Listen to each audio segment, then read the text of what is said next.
Before I continue with the rest of the video, greetings from my bedroom floor. It's 2022 and I have not even said hello to you guys yet. I have not posted anything. So I just wanted to say, hey, how's your guys' 2022 going? And give you guys a little bit of a life update. My 2022 has been...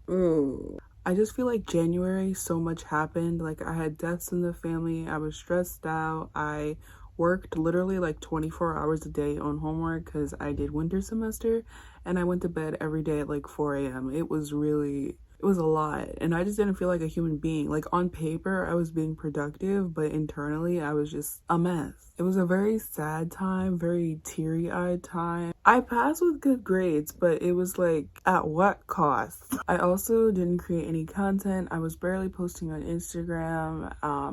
I made no videos for here, so it's like I wasn't even doing what I love to do. Anyways, in short, it was just not a fun time for me, and I really feel burnt out and just exhausted, and I'm hoping to finally get some inspiration back and feel like a regular human again as I'm going on this little trip for a couple days, like a week.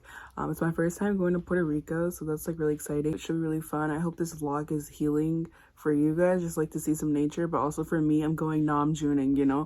I'm gonna go to the beach and see some museums, go to some parks. But I'm also in school still, so I don't know how much I'm gonna do, and it's also the pandemic, so I'm probably just gonna like do nature things that are outside and safe. But yeah, I hope you guys are doing well. I hope your February is going good so far, or whenever this video goes up, I don't know. Anyways, that's my little life update. Thank you guys so much for staying here, even though I haven't been posting literally anything. But yeah, thank you for being patient with me.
มันจบๆไปเลยดีไหมช่วยกับงานไฟเด็กกับน้องโบย่าหน่อย